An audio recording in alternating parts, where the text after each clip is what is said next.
Welcome back to Hacker Hangouts on another Saturday morning, and I have questions for Gator, who stood up his own hackerspace. Not just like, oh, we're like two guys hanging out in a coffee shop, but actually went through the process, stood up a 501c?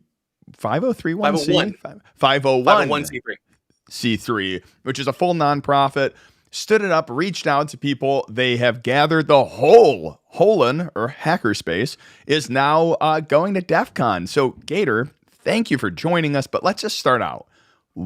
Tell me about what is the name of your Hackerspace? Where's the location of it? If someone wants to join, do they have to be in person? Like, again, I already have all my questions, but what is the name of your Hackerspace? So the current name of the Hackerspace is the Awesome Holon, which stands for the Open Source Security Engineering and Modification Group. And when you're telling somebody we're awesome, it's a good tongue-in-cheek so you're not taking yourself too seriously. But at the same time, it absolutely sets up the entire environment that we're trying to go through and create as a hackerspace. That's actually, I love the name, and I love it mostly because it stands for something, but I have a guilty pleasure for just making up obnoxious, but it's not acronyms. Acronyms is obviously or is it an acronym? It is an acronym, yes, absolutely. Yeah, we had this is like a hidden secret, which we probably, so we send out these internal systems for work, which be able to test internal networks, they're the internal testing system by TUIC. And we originally had it, the TUIC internal testing system. And we realized like that one might be weird on a statement of work, but haven't had any clients ask or notice. So that one, we're going to just let that one sit there. So love it. The Awesome Holon, where is it? So we're out in the... So typically we're going through and doing that by handout when we're personally inviting folks. So we're out in the middle of the desert in California. So about 2 hours above LA. If you guys know where Bakersfield is, we're in that area. So if you're ever in the area and you want to be able to come join up, more than welcome to hit me up. We're doing everything online at this point because for years we were doing things physically, bringing people in, but COVID kind of changed that. And for the last 2 years, we've been online only. Okay. So let's start off here. What gave the idea? Starting at the beginning is the perfect place to start. So again, kids listening to all sorts of music, it's now in the head. So what gave you the idea to start? And we're going to keep calling it a Holon because that's what you call it. Absolutely. Holon comes from the book Damon, but your Hackerspace, what made you want to start one?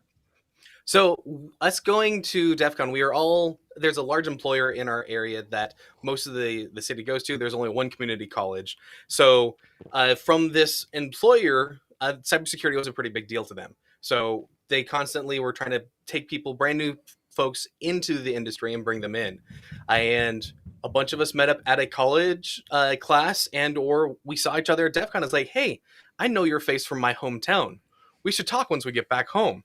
And it started with 5 of us going through and saying, we want to have this whole DefCon thing, but year round, to where we have folks that are local that we can talk about different subjects and projects that we're working on. And that's exactly what we did. We literally started and I'm going to go through and just for the anonymity of my other folks that helped start the Hackerspace, I'll probably just be using handles at this point. Yep. And we started meeting at somebody's living room. And it was easy because there was just 5 of us to start with. We had different presentations that we were going through and doing where one of the first ones I can remember was how you'd go through and use Tor. Another person was going through and teaching folks how to set up an SSH tunneling system. My first one was how to set up AWS for your first online services. And just that entire mess of a process when it came to the GUI at the time was wow. But for years we had gone through and met once every 2 weeks. So in our local area, there's something called like a Flex Friday. So most folks with this large employer would work 9-10 hour days and then get that Flex Friday off. So every 2, we would just get together and talk about whatever subjects that we were working on in the technology realm. So like what's interesting about this is like it wasn't started as like we're going to start a business or we're going to start like a way to be profitable with this. It was legitimately just like let's hang out. Like let's take a time, let's find a place and then let's go hang out. By the way, Gator, something you might not be aware of, I am getting feedback through your mic. You are getting feedback. Which if you can look at it while I'm talking a little bit. Is that better? Yeah, it should Check, be check. better. Again, Cool. for anyone who's listening to this later in the podcast, we're doing this live, so every once in a while we have to sort through a few issues as we go. But jumping in, so it was really just a time to like hang out, and then what made you go, let's make this into an official like hackerspace? Like what make I guess what is the different what makes it a hackerspace versus just people hanging out as friends? So that's a good question. And we came up with different bylaws at the time where we were saying, let's invite just more than these 5 individuals who are going through and creating this content. And we grew out the group a bit. We actually outgrew the living room, and then we went to a larger location. We actually I had rented a new location at the time.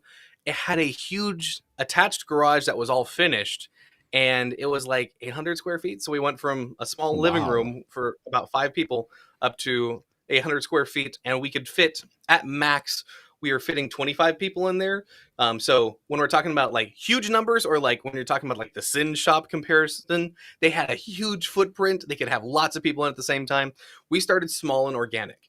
Okay. For us, the important thing was that we were making sure that we were sharing what we were learning. And even if one new person was coming a week, we were still fostering that and helping the community by bringing them up, training them up, and or just sharing our information. So So the the focus was not business related whatsoever. It was more making sure to build that organic community. Okay. So like if I wanted to start one, for instance, it sounds like a recommendation would be like start with friends hanging out, and then start like I always joke like when you go to DefCon, one of the biggest things I've learned there, and I think is like one of the most rewarding things, is you leave a space for Jesus. That's where when you're standing in a group, you make sure there's a spot for anyone to just walk on in and join the group.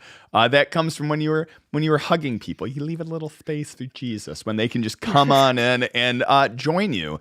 And it seems like that's how you start it. Start it with friends, Oh, and absolutely. then when you go, whether it's to a coffee place, if you don't want to start in your house, you'd go to like a coffee house or something like that. When you Absolutely. That's how we started the Linux space. It was a coffee Okay. shop, or it was actually a Greek restaurant at the time. So the owners were totally chill because they were interested in Linux, and it was just organic to where a whole bunch of folks would show up. We would talk about what we were doing that week in Linux, and it's like, hey, you can meet in a public place as long as you're buying a little bit of food.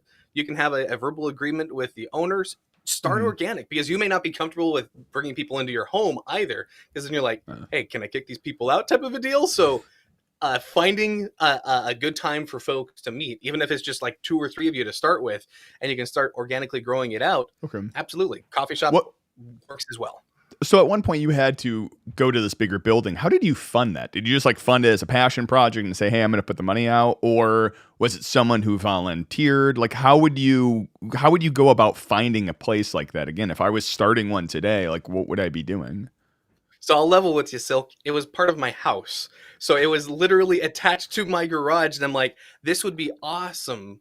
This would be perfect for awesome. And so moved the family in, and then we started moving things into the hackerspace. And the Okay. hackerspace was just the lab attached to the side of the house, because it didn't cost us anything. We were able to then open up the office to any, or the lab to anybody who wanted to be able to borrow gear, who wanted to be able to come in and give a presentation. And it just started organically because we weren't worried about making money. We were there to, again, build that community from grassroots. So money was never our focus. I think early days we said that we had some dues, to where if you gave us $30, you could go through and get all the previous videos that we had gone through and recorded in the past, but that wasn't mandatory. And any of those Okay. funds that we did, we ended up going through and using for upcoming projects for the group. So that was the fun part, to where while we weren't focused on money, there was a treasurer at the time. Um, Years later, we ended up moving to, we don't want the $30 a year to be prohibitive to Mhm. new students. So we would either have other folks go through and who were or better off or had a stable job would go through and uh, pay the $30 for the membership, or we just waive it because they are passionate about technology, to which led us just dropping the dues altogether. If you wanted to Yeah. donate, you're more than welcome to. And then if not a big deal. This was way before we had talked about doing the 501c3. This Mhm. was So we've been running for So 12 years now. oh So wow. it's So been you've been doing it for a it, long time. So it that was like makes we sense. went to Like, DefCon multiple times, and then we made our own local space for that purpose. okay, and I want to jump into the DefCon because there's DefCon groups too, and I have a question around there. But you've now escalated. You found your location. I guess the question is like one of these weird ones is like, why do you need a location? Obviously to like meet and group up and things like that, but is it to store equipment, to give presentations? Like what does having the space really gain you? And like do you, especially as it So being part of your house, do you have like anytime anyone wants to come and work here, is it like a co-op space or is it more of an right. event? We're gonna meet on this day doing this thing. So that's a great point, and that was always the issue. To where, okay, if I was not working at home and my job took me someplace else, do I want just anybody to be able to walk into my house with my wife and kids? Probably not. So in that use case for ours, we went through and had every Flex Friday our official meeting, but then we also hosted Linux user groups. We hosted the Security Plus training groups, and depending on the time and season, we would go through and make that multiple nights a week, like on Mondays, Wednesdays, Fridays type of a deal.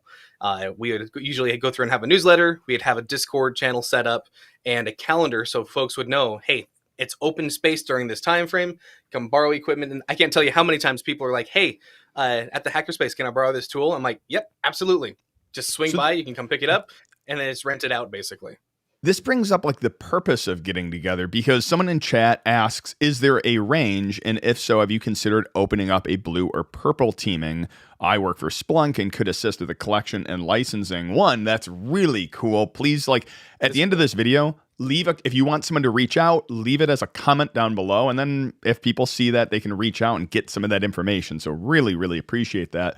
But the question is like, when you grew up organically, you say, was the Yes. topics really based on people's passions? Like, for instance, I'm weak on hardware hacking, but I imagine if like Bunny started one, he'd have Mhm. digital logic analyzers and soldering irons. Was a lot of your like starting topics and equipment based off of just people's passions, or did you like purchase some stuff originally? Uh, Early days, it was all passion projects. And I would still say we're driven by that because when you can get somebody to talk about their passion, you've got a fire in their eyes that they want to share. And that becomes the word that I'm looking for is, Get well, some like during that's COVID. the driving force. You know, you hit someone's passion, you can talk about it with them for hours. So do It you end becomes up contagious is the word I was going to say. And in the age of COVID, contagious is probably not a good word anymore to use, but their passion was contagious, and other people would be like, "Hey, I could use that project in my home and life too. What do I need to get up to the same area?" So we would Mhm. go from here's a pitch of a topic that a project that they're working on to here's a workshop. We've bought the equipment or we've bought the materials. Let's build it together. It's infectious, I think, is what you were looking for, which is Infection that probably works too. still not a great term, has not aged too well. So Right. okay, so like, and that's the thing is like I think when you have you ever done like we'll say community events, like one of the ones which have always fascinated me is like lockpicking. Like being Oh able to yeah. like bring people around, like that one. I think it was when we did a live stream last week or 2 weeks ago talking about teaching hacking to kids, talking about lockpicking is such a cool gateway into hacking because it learns them, obviously fine motor skills, but start piecing together and visualizing a lock inside their head. Absolutely. So to answer your question, absolutely yes. There was a makerspace that came in that we went through and helped stand up and say, "Hey, fantastic, glad to have you here." We moved out with them to work together to bring out the community. When it talks about having just open days to the public, yes, we absolutely had lockpicking sessions to where we would say, "Hey, here's the information from Tool because they're awesome when it comes to resources. Here's the rules about our area and how you can have lockpicks or not have lockpicks." And again, everybody needs to check their local area for this. But honestly, Silk, that was the onboarding or the gateway skill that most people start with to get into more of the cybersecurity and hacking. So if people are saying, "Oh, I'm not smart enough to work on that code or do compliance or anything down those lines," lockpicking and getting physical with it absolutely was that. So it would be to the point where just opening it up, having lockpicks on the table, teaching them how to go through and do so. At different parties that we would have at the lab as well, we would absolutely go through, bring out the lockpicks, and we had anybody from 6-year-old nephews all the way up to 70, 80-year-old grandparents going through awesome. and just sitting there and learning how to lockpick. And just like when we're at DefCon, I think one of the main things is seeing the aha moment in an adult is amazing. When you're raising kids, you get to see it when they're young all the time, which is great. But I can tell you what, there's nothing quite like seeing an adult have that aha moment when they're going through and picking that lock and then seeing that spark, and then they just start running after it, which is really cool. That's cool. I have two more questions for you, but right before, I'm going to ask you about whether or not, like, why did you not or become a DefCon group? I also want to dig into, oh goodness, the 501c3, the nonprofit organization. Right before we get that, Ronan in chat asks, can you comment on flooding in Las Vegas? Will this affect anything I'm concerned about? What we'll do is we'll take a segment at the end of stream and we'll talk DefCon 30. But for now, we're going to focus on Hackerspace. But yes, I was looking into that this morning, and there is a few things I have like churning in my head. All right, absolutely. DefCon groups. So DefCon groups has a ton of different groups all over the country. Usually there's like DC 313 and DC 303 for Colorado. And these are all kind of like DefCon sponsored groups, but you didn't do a DefCon group. You did your own. What was your reason why you either went with it, why you didn't or didn't go with a DefCon group? That's a great question, Silk. Early days, I think we looked at it and they're only wanting us to go like through and meet on certain days. And because of this largest employer in the area, that wasn't conducive to what we were trying to go through and do. And our other concern early on, we are goofing around a little bit too. When we start in somebody's living room and there's just people hanging out, as an example, the early name of Awesome was not awesome. That was about our 4th attempt at naming it.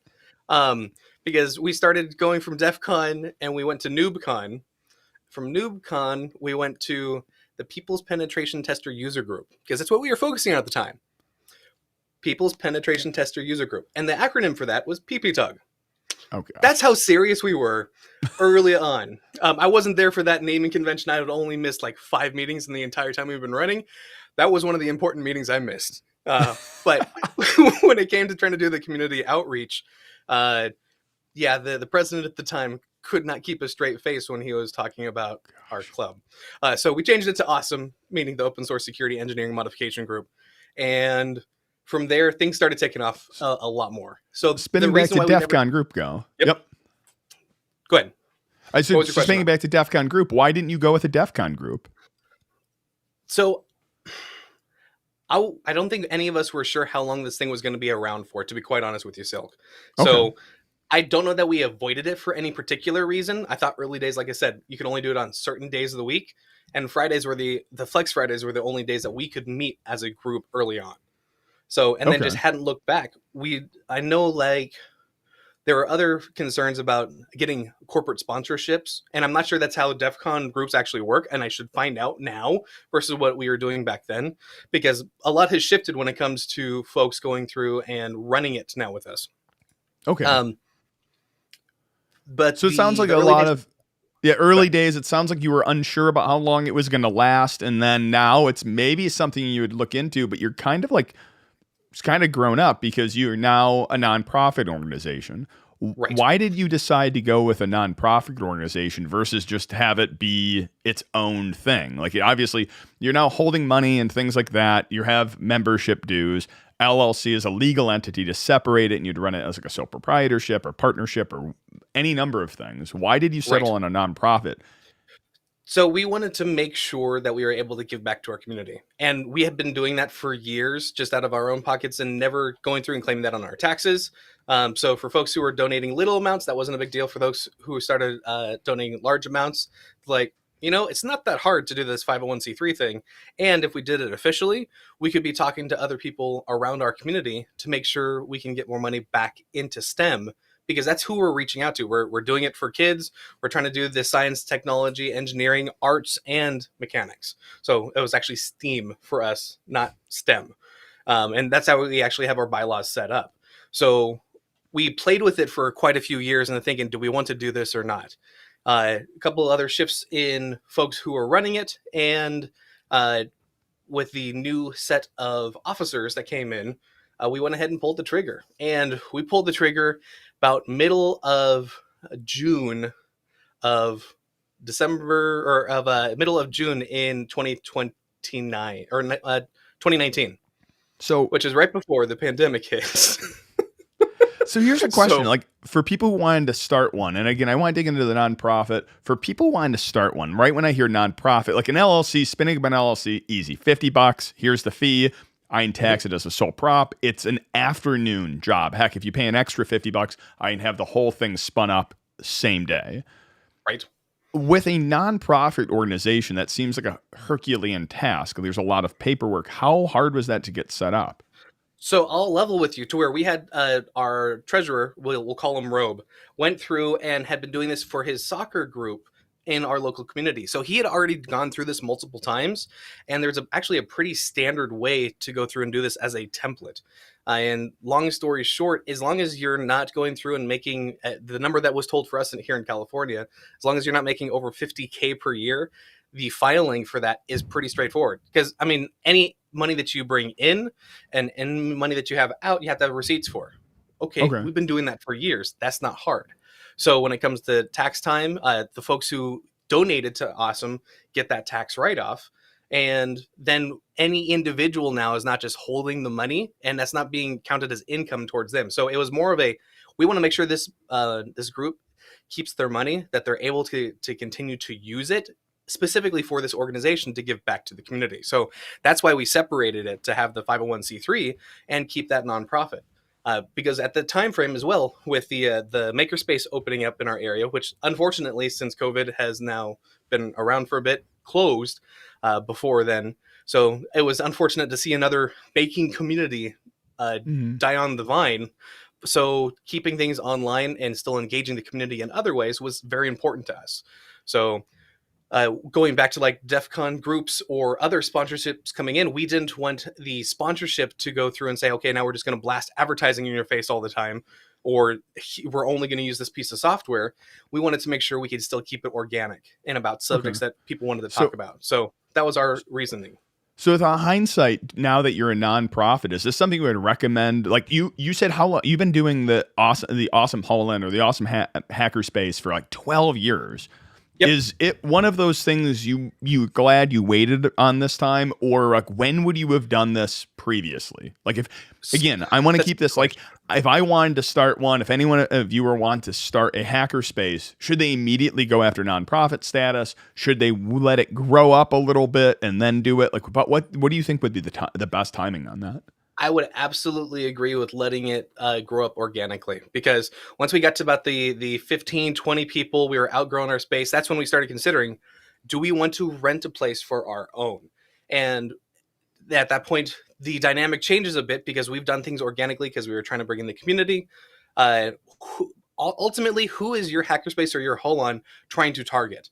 And in our community, just having a space where people can borrow tools, most people are hermits. And before COVID, there was an engineer every other door, to where if you open up their garage, they were working with so many different tools. Them trying to borrow or come to a place that you would basically rent tools like other maker spaces are, didn't make sense for our area. So we had to read our community and say, we're trying to share information and knowledge at this point. So while we may not open like a makerspace, we had tools for that. We built the Maslow CNC together.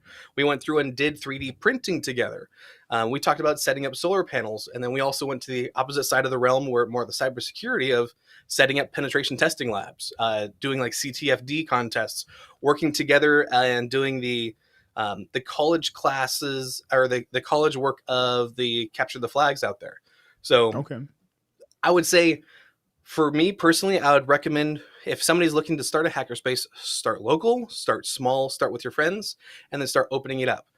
And then organically over time, when it makes sense, like if you're trying to be able to bring in dues, or you're trying to now turn around and give back to the community by doing an outreach, by saying, having a public here's a lockpicking day, or a public teach your kid how to code in Scratch, or a Python 101 course back to the community, whether it's a college class, whether it's a summer camp. That's when you should be looking at like the 501c3, to where you can officially give back, and the paperwork is not that complicated to go through. Okay.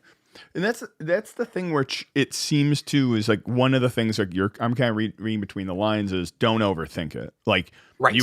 you had one name and then you switched your name later on. You started it in your living room and then eventually moved to a restaurant. Don't overthink it. If you keep thinking about it, you never start it. You do what I did with so many videos on YouTube, where it's like you never get anything done because you're always thinking about like, oh, but what about this? What about this? Absolutely. And, and to that, we also had to go through and learn how to give the presentations, right? Not only as a presenter, but how are we going to record this? How are we going to reach end people? And then we're using old or donated hardware, right? So our old school projector, okay, the lamp died. What are we going to do different? Grab an old TV. We can slap it up there. Here's a couple converters. That's okay. We're still going to make it work. And it was really the hacker mentality of, we're going to piece this together come hell or high water. So give us 5 minutes. We need to switch gear a little bit. And now we're ready to roll. We're gonna hack it together. I'm sorry. It was there. Duct tape and yes, duct tape and bubble gum and a little fishing wire, and it might actually get to work. So when you started this, one of the things you mentioned is privacy. Even at the beginning of our discussion, you said, I don't even want to tell about the other members, the officers. With becoming a nonprofit, you have to disclose some of those bylaws. So how have you kind of maintained privacy within your Holand or your hackerspace? Because like I even think about like for me, like my because I have my business registered, my name, address, all of this information is out there. And for you, you've been fairly private with all of this. How has that impacted things, and how has your mentality changed? That's an excellent question. And I'll say early on, we had issues to where that's why it was word of mouth, because we didn't want to publicly say, hey, we're just going to XYZ's address and then blast that out every place. We wanted to select people who were interested and then bring them in. And because it was somebody's home to start off with, that was appropriate in my opinion. That way you're able to vet people and say, I trust this person to be in the area.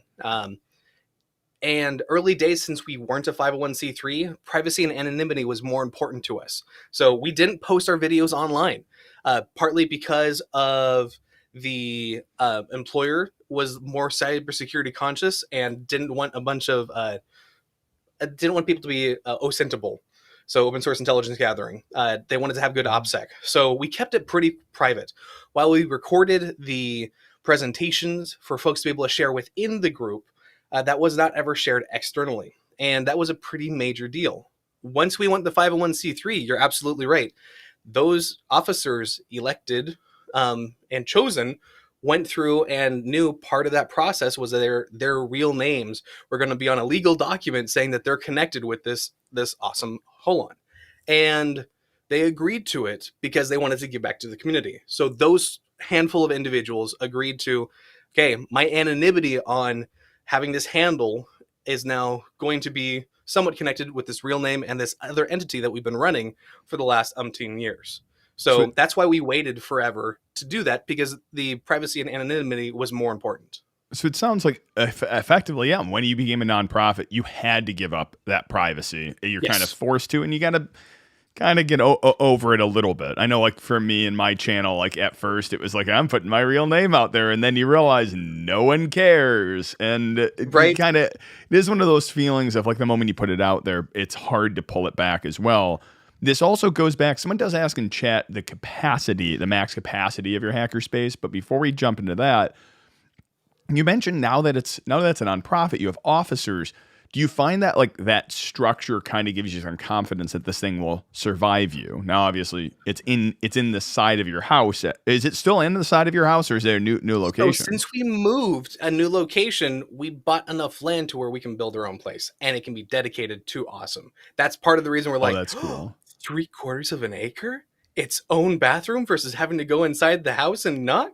This is going to be fabulous. Oh, I didn't even think about the fact that you're sharing your bathroom and whatnot with the house. Oh, that's a terrible idea. A bunch of hackers with one bathroom inside your house. Yeah, that is. You were a brave man, sir. We had 2 bathrooms, which is good, but still at the same time, it's like, hey, so you got to walk through the lab, knock on the door twice, and we had a sign on the door. Knock on the door twice, so the wife and kids know you're coming in. You walk down the hall and into the bathroom. So it wasn't horrible, but at the same time, it's like you have a lot of traffic because whether typically we go through and we have our meetings, and they were structured to where at a certain point in time we'd order pizza. So we had our meetings, they were nice and long, and then we have pizza. So then people are going to need to wash their hands. It was an ordeal, but I loved interacting with the community. It was absolutely amazing. Like, we did a chili cook-off one time, never again, never ever again. We did do different potlucks and game nights too, and I mean, like Hackers Against Humanity or Cards Against Humanity. We had a lot of fun in this space. We had quite a few people. That brings up another question. I want to dig into the first one I said, though, was the 501(c). The fact that when you I'm going to just keep butchering it. I think I got it right that time. It's but okay. when you get that, do you have to set it up more like a trust, in the sense you have to have officers, you have to have bylaws, because I would imagine that would build in some resiliency to absolutely the hackerspace, because now all of a sudden you're not critical path. There's people who vote on things to pass it. You have a board and things like that. Did you find structuring a lot of that gave you more confidence, where you're like, I'm no longer critical path to this? So yes, it became official. I'll be honest with you, Silk. We were doing that way ahead of time. And because we had officers, like starting after year 2, we went through and said, okay, well, I was the secretary at the time. I'm like, I don't like secretary name. Give me the data decryptor or the data archiver or something else like that. But then we had president, vice president, treasurer, and those actually were pretty consistent all the way through. As people grew in their career, some people I ended up working with professionally, which was awesome. Other folks picked up and moved away, so things needed to move. And that was an important part of making sure that it wasn't a single point of failure, to where that torch could be passed on. And early days, since it was a local hackerspace, we didn't have that much stuff set up remote early on. Later on, when we got to like COVID and such, we were doing streams online already, and we went from going physical to also going through and doing things online. Our focus was more of the physical, so we would like set up a webcam in the back part of the room to where we could see the room, and then we'd have another stream just on the presenter as well, because with our anonymity that we wanted to keep with our members, we wanted to share with folks who had to be remote before COVID, not showing the rest of the conversations or the rest of the people behind the camera and the presenter. So you knew if you stood up to the stage, basically, you were being recorded. That was available online. And that was making sure that people weren't talking about work where they were at the hackerspace on a recording. So over time, we ended up changing to where, hey, we streamed the entire thing and then interacted with folks online, to, hey, we're just going to record the presentation, to where if you want to talk live and talk shop, and somebody ultimately talks about work instead of just keeping it to their projects at home, we weren't concerned about the employer going through and saying, hey, you shouldn't be talking about that, or that's bad OPSEC. Just no. So we had to change and learn that over time. Okay. I was writing if you saw me writing down, I wanted to write up a quick note on something else, but I want to spin back to, what would be the max capacity of your hackerspace? This was asked in chat, and it feels like this would be one of those ones, and I'm going to maybe rephrase this, because it sounds like you were growing as you hit max capacity. You hit max capacity in your living room, and then you moved to the building to a Greek restaurant, and then you outgrew that and you went to another building. So I'm going to rephrase this, unless you want to clarify it in chat. What is the max you would want to grow a hackerspace?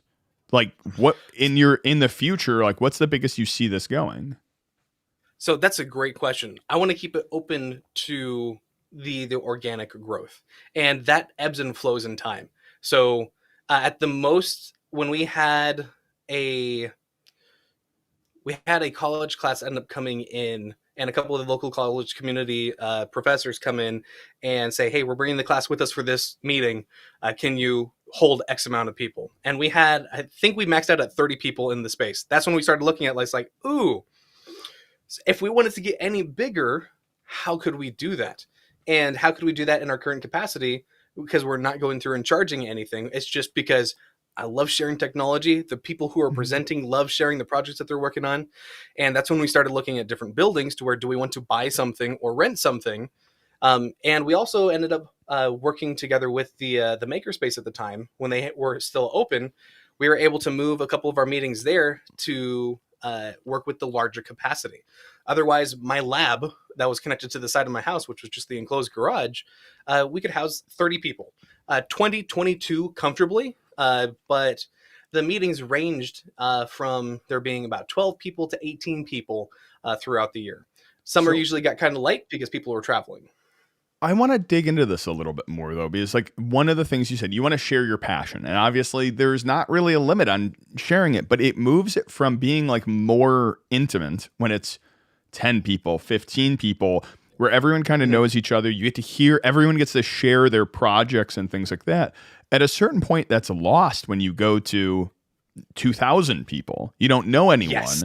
So do you feel at a certain point, if you grow, you go, okay, we have to start splitting this group up, or we need to start segmenting it off? Do you think the value kind of starts ending at a certain point when it gets too big? I'll use DefCon as an example, something near and dear. I don't know a gazillion people at DefCon. And in some ways, I'm so sad about that. And I'm using video as an excuse to go meet more people that I've never met before. But at a certain point, it doesn't feel like that intimate feeling you get with a smaller group. Do you feel you're going to start losing that if you get too big? So the answer to that and what we came up with was special interest groups or other groups that would meet. So we had people talking about Linux at the Hackerspace meeting every 2 weeks, but then there was enough interest to where we started a Linux user group or a lug.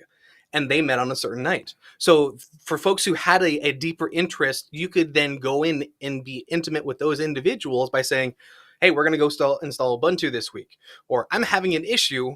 How can I get help with this? If you want to install Gentoo for the first time, right?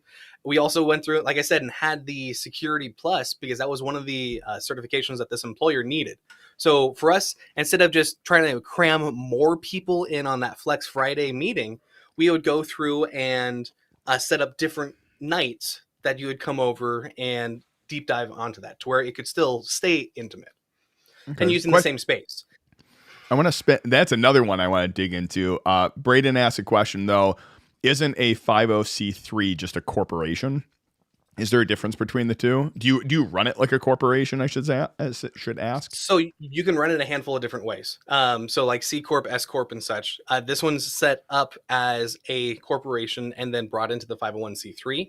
So that's why we do have to go through and have a handful of board members. We do have to have at least an annual meeting. There are meeting notes for that purpose. We need to go through and report on any income or any outgo or anything that's output as well. So yes, you go through and you have to set that up. You have to have your bylaws. We did go through and like set up things at our local credit union. And in that use case, it makes it easy to where if you have at least two of the officers, everybody went through and signed the paperwork. But then if you have two of the officers go into where you need two signatures to be able to withdraw any money, and just make sure to keep everybody honest. If something goes horribly wrong with the group, then you have to have a easy way to work together to get to that end goal of disbanding it. And we've never had that issue, which is awesome. But it just keeps everybody accountable. So there's no situations much like other folks were having where during the pandemic, people entire bank account was stolen when it come to like the 501c3s, or I think it was Deviant Oleum and other folks when it came to Tool or another organization to where scammers just got in there and ransacked it.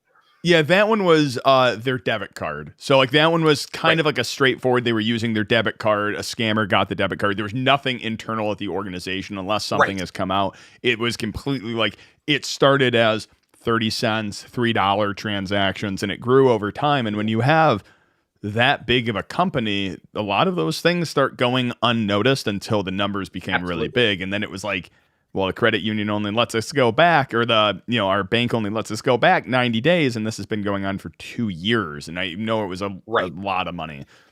One of the for us, we made sure just to set it up to where it was two people to be able to purchase anything, not only because of the board, and we wouldn't make sure that we authorized where the money was going to as a group, but also just to make sure we didn't have situations like that to where there was just something trickling out over time. Is that a technical thing? Like if you have a debit card, couldn't I, like if I had a debit card for the CEO, can I just go swipe that? Or is you don't even have a debit card? Exactly. We would intentionally go to the bank and get the cash then. We're in a pretty small town for what it's worth. So since we are meeting every 2 weeks, we'd also have an officers meeting once a week. If we needed to go take care of any business, it would be easy for us to say, hey, let's go take a 5-minute trip down the road, grab what we need to, and take care of the finances that we need to. I'm curious at the structure of this. And by the way, I'm going to continue drinking my lemonade, in which Gowrie said I was drinking out of a mustard bottle later. And jokes on you, it's totally mustard. With a S corporation, and that's what I run a lot of my things through. You have shareholders, which are the people who own the stock, stockholders, which is just me at this point, is people who own the stock. They elect a board of directors. The board of directors then decides who the president and the vice president and secretary treasurer and things like that are. Do you have like a similar structure with yours where like all the members are voting members and they vote for board of directors and those board of directors elects positions? Is it kind of like the same structure? Absolutely. Yep. Very, very, very similar. And when the group grows and shrinks, we go through and have the ability for anybody to go jump on the board. We do that on a yearly basis to either re-elect or to swap in somebody else for those different positions, and anybody's open to do that. So yes, and those are all written as part of our bylaws that we have to have for the 501c3. Now, something you had mentioned earlier was you have focus groups, or you have your breakout groups. Yep. So even if it does become bigger, you still have these groups to pull everyone together. The question I had is, you had mentioned you play Cards Against Humanity. You do these, we'll say, like team building activities. And I can see those being massively important because it's sometimes a strain doing educational stuff every single time. For someone who's starting one, what would you recommend as like some of the best games that you've played, which have pulled people out, have gotten people out of their shells, to introduce them to more people? Like, what are the best games that you've done? So it is a horrible game, but Cards Against Humanity really breaks down those barriers. There is other family editions as well, depending on what age structure that you're going through and starting with. For us, we are looking for more high schooler and or more of the college, early 20s when we were all getting started. So we weren't really focused on the high school age or the younger than high school, middle school and such when we started. Over time, we ended up growing families, and then we're like, hey, we want to make sure we can actually bring the kids to the Hackerspace meeting or the Geek Club or whatever else you wanted to call it. So we'd have different age groups for different breakout groups, if you will. So the Hackers Against Humanity or the Cards Against Humanity nights were going to be adults only. When it came to going through and learning how to go through and solder, or folks going through and learning how to breadboard, that was open to everybody. And so to answer your question on what games, Team Fortress 2, we also have LAN parties, right? So once a quarter, we would get together and have a LAN party. And Team Fortress 2 was fantastic for that. Especially when you get to the mods like the Teletubby mod, that was a lot of fun. When it comes to team building, there was also like Cyanide and Happiness, which is again another adult type of humor. One when it comes to, there is Exploding Kittens, which is fantastic. That's more of a versus game versus a working together game, and you get a bunch of laughs. But I found that getting people together and just laughing and creating an environment to do so. We did like Toss the Burrito. We did. We have an entire game cabinet full of games. So I'm blanking on a couple of them, but I imagine like Pandemic would be a great one where it's a good team one. But like the game which recently I have just absolutely fallen in love with is the game Secret Hitler, because it's just an absolute blast, like yelling at people, accusing them that they're a fascist or a liberal. And it's just like, that game, I need to bring that one to DefCon.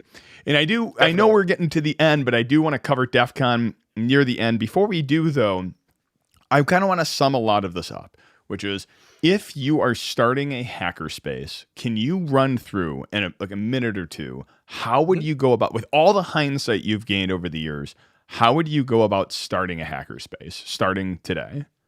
starting today, I would say get 2 or 3 of your friends who are interested in doing so as well. How we started was DefCon. Those same people from our same hometown, we didn't know each other for crap. And we just said, hey, let's do this thing. And we started it. And I'm so glad that we reached out and worked together on that. So again, not trying to do this by yourself, work together with other people. It's no fun to do this thing solo. So work together, start basic, don't overthink it, and just do it, right? So get together, get the coffee shop, or if you need to be able to be socially distanced, you can meet outside, get yourself a projector, or just work off of a laptop. The technology that we have now versus when we started was big and bulky versus what we're doing now. It's pretty easy to have a meeting together, or just doing it online as well. You can share slides so easy now. People can tune in. Twitch is ubiquitous when it comes to OBS. So just start doing it and start small. Don't force the growth. You want to make sure people are interested in people wane and they have interest in something for a while. Their life may get busy and then they may come back. We had multiple people who were deep into privacy disappear for a while and then come back and say, oh, here's what I learned. Let me share this with you. Other people who literally took the book on Wireshark, said, hey, can we borrow this Hackerspace book? Changed their career in 6 months, going from ICS control to a penetration tester for PLCs and all this jazz, to where they started volunteering at the IoT village. So enable people. And I think that should be the driver, is that you want to enable and resource people to feed their passion. And as long as you're doing that organically, you're not looking to be able to make a bunch of money. And that's never been our purpose. When we started, and now still today, I would say, if you have one other person join your meeting, you're still changing the world by interacting with that one person. You got to start small and then work your way out. That's awesome. Now, I think the best way to wrap this up here is what we're going to do. Let's wrap up with some final thoughts. I'm going to close us out, and then I'm going to stop this recording. And then we're gonna we're gonna keep the live stream going, and we're gonna talk DefCon 30, some of the most recent events that are happening with it pouring rain and casinos flooding. So if you're listening to the audio and you want to listen to that, that's going to be on the YouTube channel right after this. So Gator, what do you have? What are you gonna leave us with this one? So realizing over time, since my threat model has also changed, is we did not share as much as I thought we did publicly online.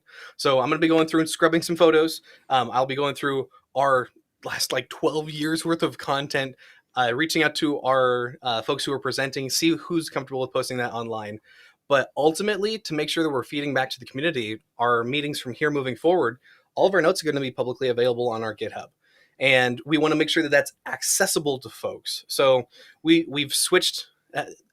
as part of this, make sure you have a web presence. Right now, I'm failing on that because we're switching from WordPress over to using just GitHub pages.